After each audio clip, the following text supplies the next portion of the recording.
The words hit like cold glass on my skin, sharp and unyielding. "You are just not cut out for this job." Karen's voice, smooth as silk, slid through the office air, punctuated with the faintest of smirks. She leaned back in her leather chair, eyes glinting with a satisfaction I'd grown too familiar with. "The West Ridge Hotel project needs someone with stronger leadership skills." I stood still, my back to her, maintaining the facade of composure despite the sting. Her words, calculated and biting, ricocheted through the walls, echoing down the glass corridors. I could feel the eyes of our colleagues on us, their curiosity thickening the air. But I refused to give them the satisfaction of watching me break. The West Ridge Hotel, the same project that had saved us $300,000 thanks to my redesign, the one that had my name written all over it, my blood, sweat, and ideas, now reduced to nothing but a dismissed afterthought. I turned, my voice almost a whisper. "But I saved us $300,000 on that project." Karen's hand waved dismissively in the air, her smile never faltering. "Your redesign," she repeated, as if the words were foreign to her, then flicked them aside like an old, forgotten piece of paper. "I presented it to the board after you created it. That's your job, Sophia. Support me." I swallowed the bitterness rising in my throat, but it didn't show. "I understand," I said slowly, my words steady, deliberate. A strange calm washed over me. "I'll leave on Friday," I continued, my gaze locked on hers. "But Monday will be interesting." Karen's eyes narrowed, her irritation barely veiled. She rolled her eyes and let out an exaggerated sigh. Always with the cryptic comments, "This is exactly what I'm talking about." I nodded, but it wasn't just a response. It was the moment I realized that everything I'd worked for, every inch of effort I'd poured into this place, had been nothing more than a pawn in her game. I wasn't just a senior project coordinator anymore. I was the architect of my own downfall, designed by her hands. But I wasn't going to be the one who crumbled. I am Sophia Vasquez. At 49, I have spent my life in this industry. 8 years with Reynolds Architecture and Design, crafting innovative, functional spaces. I've built communities, created homes, and driven the firm to success, all while remaining in the shadows of the very person who now sought to erase me from the picture. Karen Mitchell, 41, youngest partner in firm history, climbed her way up the ranks with precision. She mastered the art of stealing ideas, stealing credit, stealing moments, and branding them as her own. It wasn't a talent. It was a survival tactic. And now, it seemed I had outlived my usefulness. As I walked back to my desk, the weight of it all hung heavy.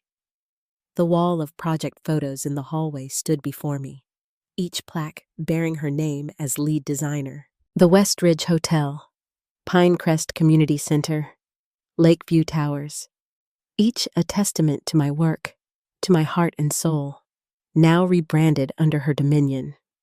The buzz of my phone snapped me from my thoughts. It was David, one of our senior architects. "How'd the meeting go?" Karen looked smug, as expected. I typed back, my fingers moving mechanically. "She's pushing me out." "That's insane.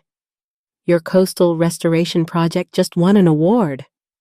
Her coastal restoration project, the one we both knew, was mine. The one I'd crafted. The one I'd poured my expertise into. I couldn't shake the feeling of betrayal that wrapped itself around me like a suffocating vine.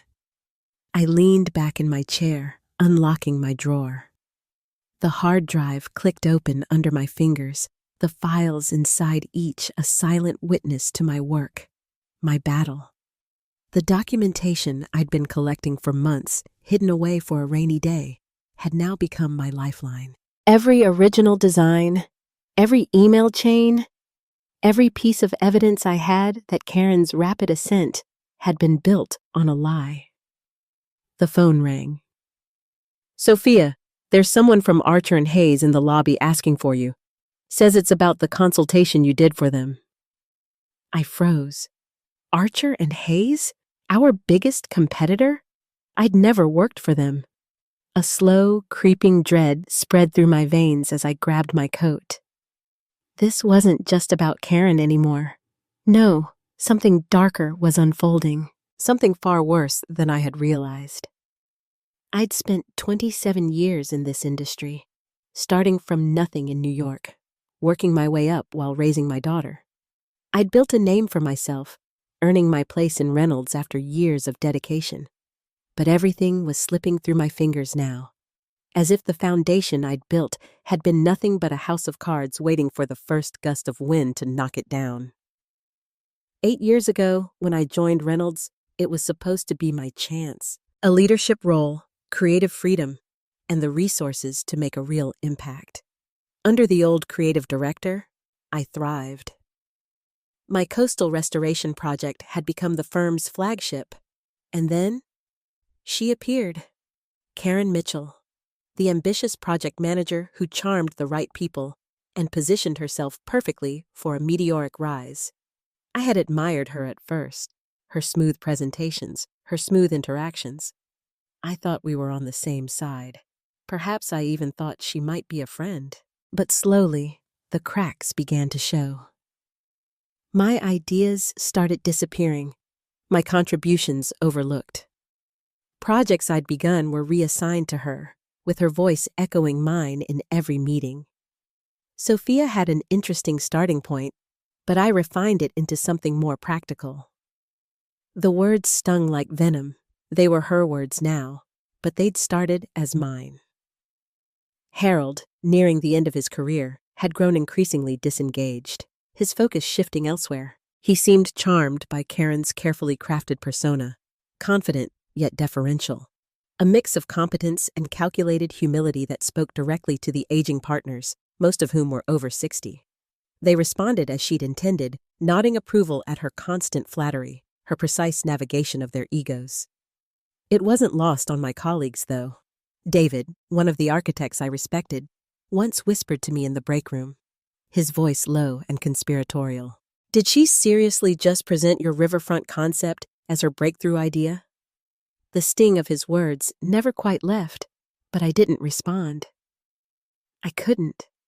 Instead, I buried it all under the surface, letting my work speak for itself, believing, foolishly, that recognition would eventually come. Then Jenna, our receptionist, began marking my original designs with timestamps before filing them. It was subtle at first, just a small gesture, a quiet nod of support. But I saw it, and it was enough to fuel the small fire of hope that maybe, just maybe, the truth would come to light. When we won the Regional Design Excellence Award for the Coastal Project, I thought this would be my moment. Finally, a recognition of my years of effort. But as Karen stepped up to accept the award, her smile stretched wide. Her hands clutching the trophy, she didn't even spare a word for my contribution. The audience applauded, but I could feel the silence surrounding me. That night, I began backing up my work. Every email, every design file, every little piece of evidence. Not for confrontation, no. I still held on to the hope that things might improve naturally. But looking back, I realize now how naive I was to think that. Karen wasn't just an opportunist. No, she was systematic, methodical in her theft. Each concept she claimed as her own, each design she appropriated, was a calculated step forward in her rise. And me? I was both her most valuable asset and her largest threat. Our dynamic had become a fragile dance, her stealing my work, me producing more, all while resenting her in silence. It wasn't until yesterday that the tipping point finally arrived. Karen asked for my complete portfolio under the guise of needing it for archival purposes. The way she said it, so entitled, so self-assured, finally set off the alarm bells in my mind. I felt the unease settle in my stomach as I left for the lobby. In the lobby, a well-dressed man in his 50s extended his hand. "Ms. Vasquez, James Donovan from Archer and Hayes. Thank you for meeting with me." I froze. "There must be some misunderstanding," I said carefully. "I've never consulted for your firm." He frowned slightly, then responded, "That's strange. We have preliminary designs for our Portland waterfront project that were attributed to you. Karen Mitchell shared them last month, said you'd provided consultation." My stomach dropped. The Portland waterfront, a $50 million revitalization project that would transform the city's harbor district. I'd sketched concepts for it once, late one evening, as a creative exercise, but I never intended for them to go anywhere, let alone be shown to a competitor. "May I see these designs?" I asked, fighting to keep my voice steady. James pulled out his tablet, and there they were. My renderings, familiar in every line, every curve, but there were subtle modifications, tiny details Karen had no doubt added to make them seem more collaborative. The core idea, however, was unmistakably mine. Elevated green spaces, reconfigured areas to withstand flooding, a design that I had developed for my own personal challenge, not for anyone else. "These were presented as collaborative work between your firm and ours," James explained, his tone genuine but far too casual for the magnitude of what he was saying. "We were quite impressed. In fact, we've already incorporated several elements into our final proposal."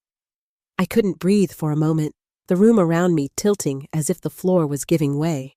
Karen hadn't just stolen my ideas for internal use. She'd been selling them to our competitors. My work, my designs, had been handed over as though they were mere commodities. "Who else has seen these designs?" I asked, barely holding it together. He glanced down at his tablet, as if reviewing the information. "Our entire executive team. We've already presented them to the Portland Development Commission. They're quite excited." A cold sweat formed on my brow. The realization hit me like a freight train. Karen had not only taken my sketches, but had positioned them as the work of both firms. And now, the Portland Development Commission was moving forward with it. I needed to get out of there, to process what had just happened. "Excuse me for a moment," I said, standing up, my legs almost unsteady beneath me. "I need to check something with my office." I made my way to the restroom, leaning against the cold tile wall, trying to make sense of it all. Karen had taken my personal sketches, likely from my computer when I'd stepped away from my desk, and had handed them over to a competitor. The betrayal was more than just personal. It was an ethical violation that had shattered everything I thought I knew about our firm. But what struck me the most was the dawning realization of why Karen had been pushing to terminate me. If these designs were going to move forward with Portland officials, she needed me out of the picture before I could uncover the theft. The sharp buzz of my phone pulled me back to reality. A meeting notification. "All staff, special announcement, 3:00 p.m. today." I returned to my desk, the weight of the situation still hanging heavy. The office seemed alive with tension. People were talking in hushed groups, shooting furtive glances my way. David came by, his voice low. "Harold's flying in for the meeting. Something about a transformative partnership with Archer and Hayes." I barely had time to process his words before he added, his eyes widening. "How did you know James Donovan is downstairs with my designs for the Portland waterfront?" "Your designs," David repeated, his voice laced with confusion. "Karen's been working on Portland for months. It's what's getting her promoted to creative director." The final piece clicked into place. This wasn't just about me being pushed out. It was about Karen stepping into a role created specifically for her visionary work on Portland. Work she had stolen from me, piece by piece, until it was no longer mine at all. I opened my email, and there it was. An official message from HR detailing my transition package. They weren't even waiting until Friday. Karen had accelerated my departure to today. I glanced at the external hard drive in my drawer, my heartbeat quickening. It contained everything: original files with metadata, emails, documentation of my design process. It was enough to expose Karen's systematic theft, to prove once and for all that she had been stealing from me for years. But would anyone believe me? Karen had spent years cultivating relationships with leadership, systematically isolating me, turning colleagues against me. She'd positioned herself as the firm's golden child, and I was nothing more than the disgruntled, underperforming employee. It would be her word against mine. I closed the drawer without taking the drive. I needed to think, to plan my next steps carefully. This wasn't just about credit anymore. This was about professional ethics, potentially legal violations, and my entire career. My hands trembled as I walked to the conference room where the 3 p.m. meeting was about to start. I chose a seat at the back, deliberately avoiding the curious glances and hushed whispers that followed me. Karen stood at the front, beside Harold Reynolds. She looked triumphant in a tailored navy suit, the one she reserved for important presentations. Her presence was commanding, calculated.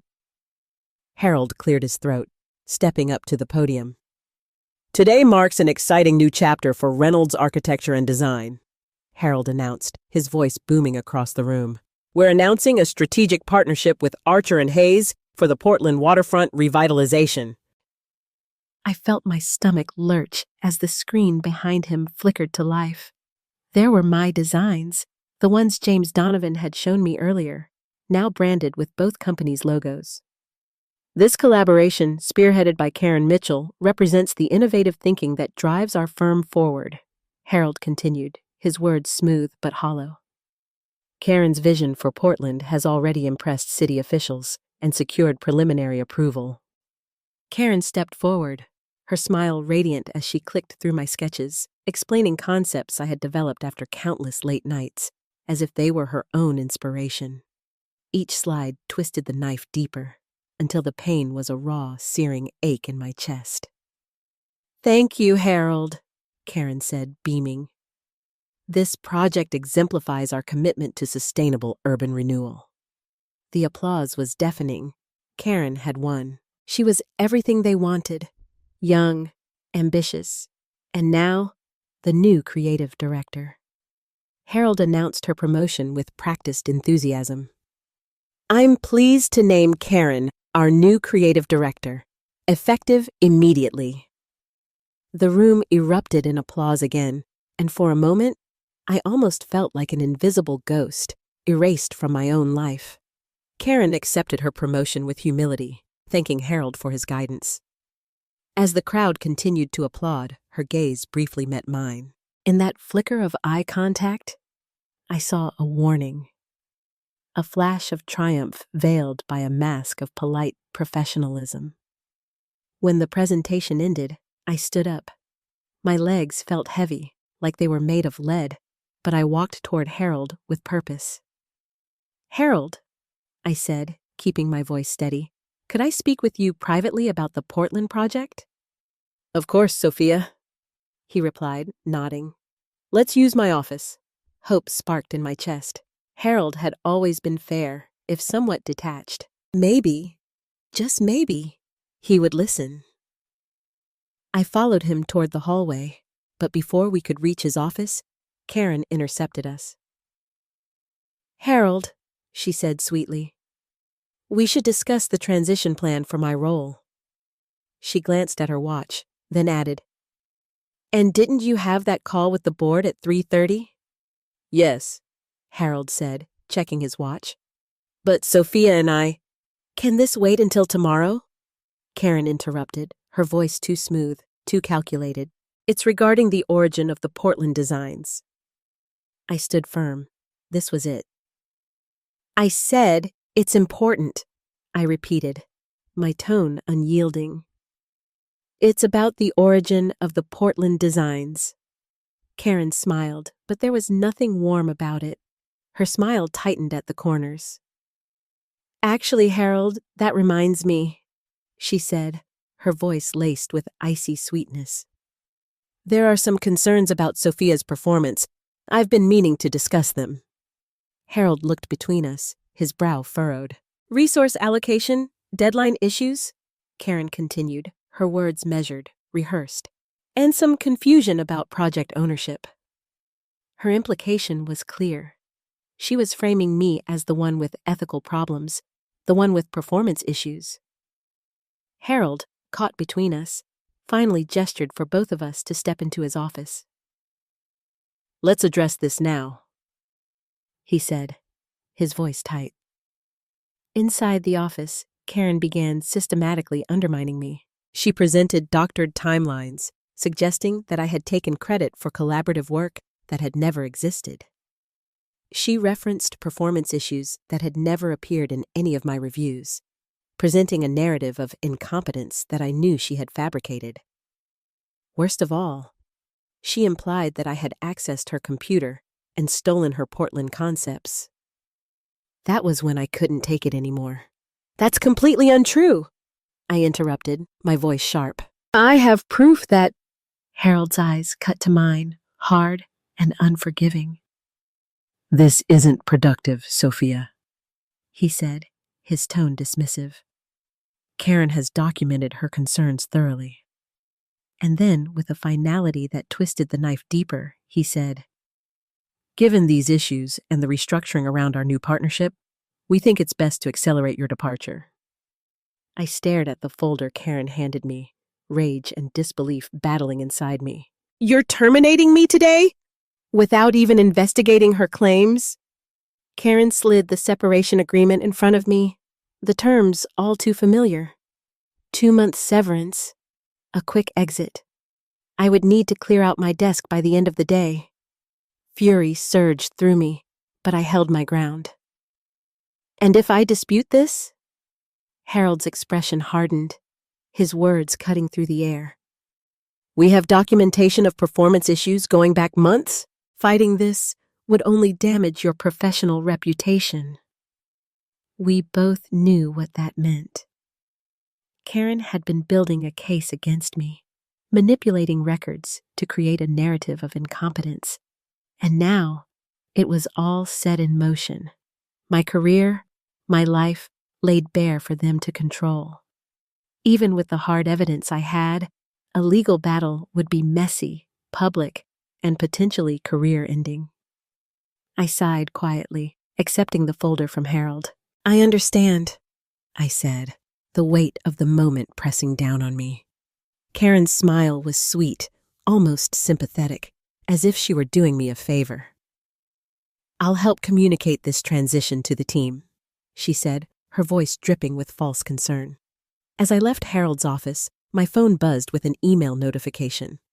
The subject line read, "Portland Waterfront Project Confidential," from an address I didn't recognize. My heart skipped a beat. I opened the email, and there it was.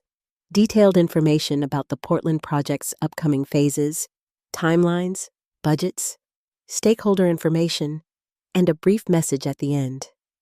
"You should see this. Not write what they're doing to you. A friend."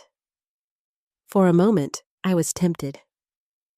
I could forward it to Harold as proof of my involvement in the project, a way to show him that I wasn't the one who betrayed the firm. But then I paused, realization hitting me like a cold splash of water. This wasn't help.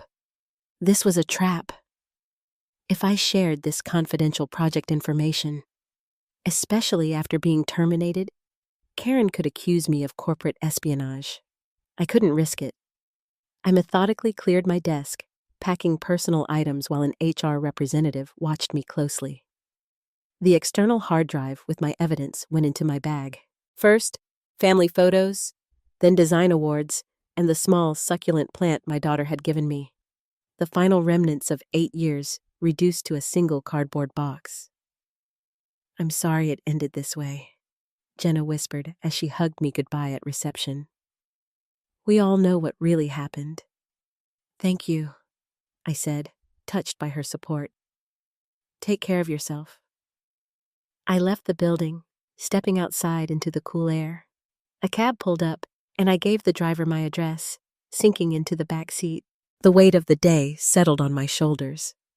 My career at Reynolds was over, my reputation potentially damaged. 8 years of my life and hard work had been appropriated by someone else. My phone buzzed again, texts from concerned colleagues flooding in. I silenced it. I needed space to think. The separation agreement sat heavy in my bag, its terms both generous and insulting. 2 months' salary in exchange for my silence and a legally binding admission of inadequate performance. At home, I poured a glass of wine and opened my laptop. First, I backed up all evidence to a secure cloud account, just in case. Then, I began researching my options, making notes on employment law and intellectual property rights. I was methodical, calculating every move. A knock at the door interrupted my research. Through the peephole, I saw David standing there, looking worried. I opened the door, and he stepped inside. "I came to check on you," he said, accepting the wine I offered. "Things happened so fast today." I sighed, grateful for the friendly company. Karen had it all planned. The termination, the partnership announcement, her promotion. It's worse than you know. David accepted the wine and sat down, his face grim. "After you left, Karen told everyone you'd been stealing her designs for months. She implied you were sharing confidential work with competitors." I nearly dropped my glass. "She's accusing me of exactly what she did." David nodded, his expression tense. "She showed emails, Sophia. Messages that looked like they came from your account, sending designs to outside firms." I froze. "That's impossible. I never sent—" I paused, the horrible thought forming. When did she say these emails were sent? David thought for a moment. "Last month. She had dates. When you were on vacation in Vancouver." My stomach churned. Karen had access to my computer. She must have used my email account while I was away. "That makes sense," David agreed, his voice low. "But she presented it convincingly. Even people who like you were starting to doubt." I felt a wave of sickness rise within me. Karen hadn't just stolen my work and fired me. She was systematically destroying my professional reputation, ensuring I couldn't challenge her version of events. "There's something else," David said, hesitantly. "A rumor that Archer and Hayes might hire you as a consultant after your non-compete period." I stared at him, my mind racing. "What? Why would they—" Then it hit me. That's her insurance policy.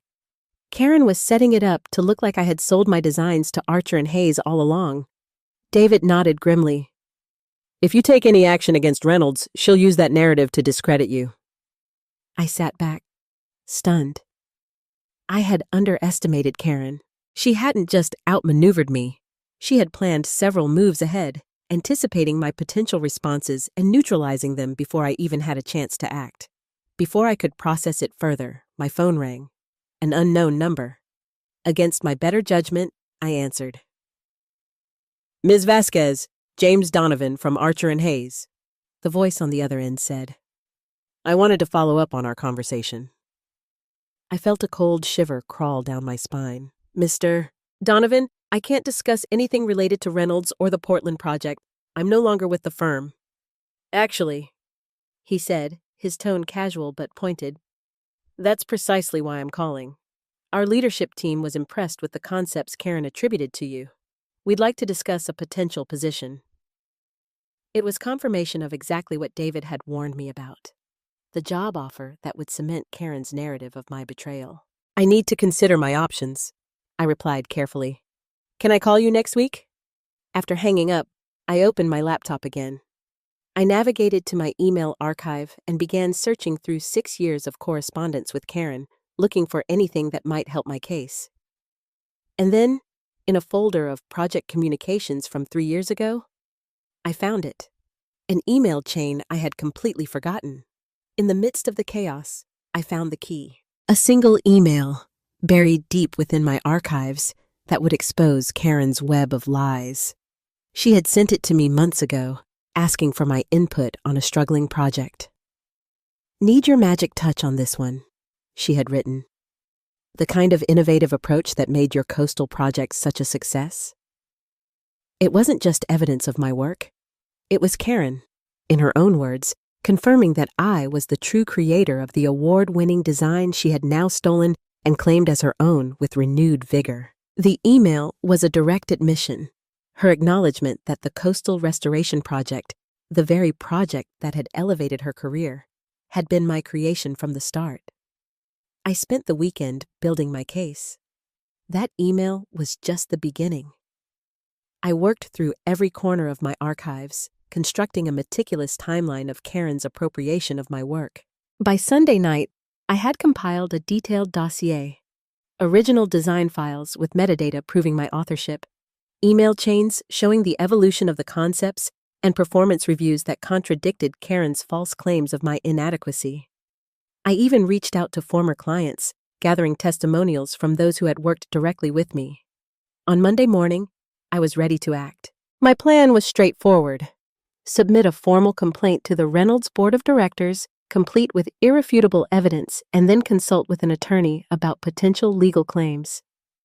I was prepared for the fight, but as I reviewed my documents one final time, an email notification popped up from Harold Reynolds. "Sophia, concerning developments have emerged regarding the Portland project. Need to speak with you immediately. Available to meet this morning?" Hope flared briefly. Maybe, just maybe, Harold had discovered Karen's deception on his own. I responded, agreeing to meet him at a coffee shop near the office at 10 o'clock a.m. When Harold arrived, he looked haggard, drained of the confident authority he once wielded. The firm's leader had been replaced by an anxious, older man. "Thank you for meeting," he began, his voice tense. "I'll be direct. After our announcement, Portland officials requested additional background on the design concepts. They were impressed with the innovation and wanted to feature the designer's process in their public relations materials." I waited, sensing the storm coming. "When pressed for details," Harold continued, "Karen couldn't answer their technical questions. She became evasive. One official recognized elements similar to your work on the coastal restoration project and asked specifically about your involvement." "What did Karen say?" I asked, already knowing the answer. Harold grimaced.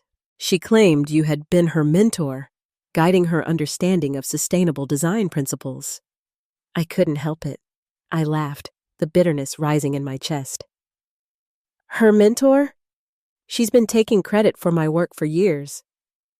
Harold's face softened, a mix of regret and realization in his eyes. "I'm beginning to see that," he admitted. "Portland has paused the project, pending clarification of the design authorship. Our partnership with Archer and Hayes is in jeopardy." I couldn't help but ask, "Why tell me this? I've been terminated." Harold's gaze darkened, his voice low.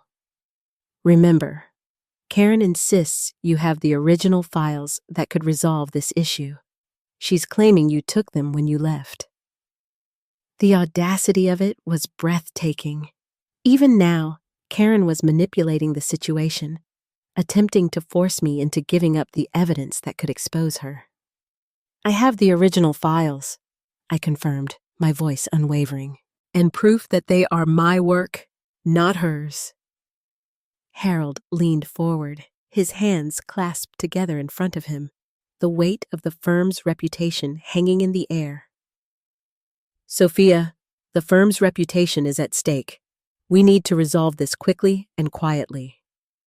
"Reinstate me," I said firmly.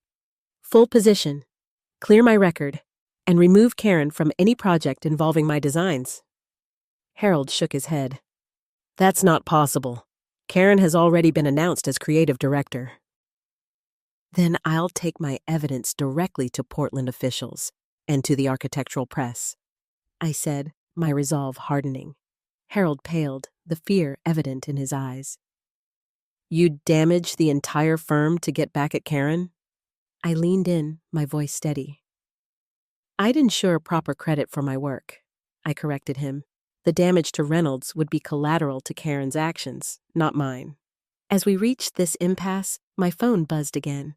Another news alert. Archer and Hayes announces withdrawal from Portland Waterfront Partnership. I showed Harold the headline. His face fell, and for a moment, I saw the full weight of the situation crash over him. It's already unraveling, I said gently. You have one chance to control the narrative before this becomes a public scandal. Harold stared at the screen, his mind racing. The walls were closing in. Harold stared at his coffee, clearly calculating his options. What exactly do you want, Sophia? I didn't hesitate. A public acknowledgement of my work, Karen removed from any project involving my designs, and I want to present my Portland concepts to the city officials personally. And as for the termination, I haven't decided yet, but I won't sign the separation agreement. Harold nodded slowly, his eyes narrowing in thought. I'll need to consult with the board, but the Portland situation requires immediate attention. As he left, I received another email, this one from James Donovan at Archer and Hayes. Portland officials requesting clarification on design authorship would value your direct input on concepts. A separate email arrived from a Portland city planner, reaching out directly about the waterfront revitalization concepts and questions about the sustainable elements in the design. While Harold deliberated with his board, the situation was evolving beyond his and Karen's control. The very clients Karen had impressed with my work were now reaching out to me directly. For the first time since my termination, I smiled. Karen had built her career by taking credit for others' work. Now, her inability to explain the very design she claimed would expose her fraud to everyone who mattered. Tuesday morning arrived with a sense of inevitability, following several conversations with Portland officials and Archer and Hayes executives. I had agreed to a joint meeting at Reynolds' office to clarify the design authorship issue. I dressed carefully, choosing an outfit that projected confidence without arrogance. The external hard drive with my evidence went into my bag, along with printed copies of key documents. This time, I was fully prepared. When I entered the conference room, a heavy silence fell. Harold sat at the head of the table, flanked by two board members. Representatives from Portland and Archer and Hayes filled one side, while Karen sat alone on the other. Her usual poise was replaced by tense vigilance, her eyes flickering as she waited for the meeting to begin. Thank you all for coming, Harold began, his voice strained. We're here to address questions regarding the Portland waterfront project designs. Karen immediately took control, her voice calm but firm. I'd like to start by expressing my disappointment that confusion has arisen about my work. While Sophia contributed some initial feedback, the concepts were entirely... Actually, I interrupted, connecting my laptop to the projector. I think it's better if I demonstrate for the next 20 minutes. I methodically presented my evidence. Original design files with timestamps predating Karen's creation by months, process documentation showing the evolution of concepts, and most devastatingly, emails where Karen herself acknowledged my authorship of various elements. As you can see, I concluded, these designs represent my work, developed independently and without authorization from Reynolds. The Portland officials exchanged glances. These are precisely the technical details we've been requesting, one said pointedly to Karen. Details you weren't able to provide. This is absurd, Karen protested, her voice rising in panic. She's manipulated those timestamps, she continued, scrambling to regain control. She's trying to sabotage me because she's jealous of my promotion. Actually, said the Archer and Hayes representative, our technical team has verified the metadata. These are unquestionably the original files. Furthermore, Harold added quietly, our IT department has confirmed unauthorized access to Sophia's computer during her vacation last month. Karen's face drained of color as the realization hit. Her carefully constructed narrative was collapsing. Harold, you can't possibly believe— Karen. Harold interrupted firmly, his voice final. I think it's time for you to leave. Karen's downfall was swift and comprehensive. She was escorted from the building that afternoon, her career unraveling faster than anyone could have imagined. Once people started asking the right questions, the web of fabrications she had carefully spun began to tear apart. The board meeting that followed was equally decisive. Harold, fighting to salvage the firm's reputation, announced my reinstatement with a promotion to creative director. The Portland officials, impressed by my original concepts and detailed knowledge, requested that I personally lead the waterfront project moving forward. Most satisfying of all was the company-wide email Harold sent the following day, publicly acknowledging my contributions to Reynolds' award-winning projects and clarifying that the designs Karen had claimed were, in fact, my work. I underestimated you, Harold admitted when we met privately. I should have listened when you tried to tell me what was happening. Yes, you should have, I agreed, not willing to absolve him too easily. 8 years of my work had been attributed to someone else while he looked the other way. His chastened expression confirmed that he understood the magnitude of his failure. 1 month later, I stood before the Portland Development Commission, presenting my refined vision for their waterfront. The project was back on track, with both Reynolds and Archer and Hayes collaborating under my direction, a partnership that now properly acknowledged all contributors. Karen, meanwhile, had become a cautionary tale in our industry.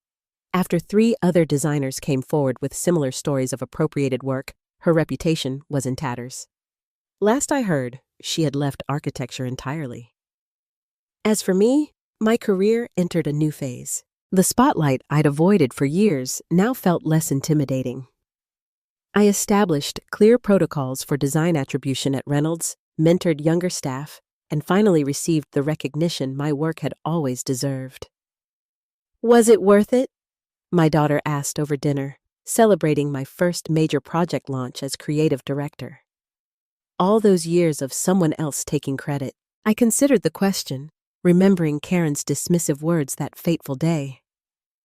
You're just not cut out for this job. No, I replied with a smile.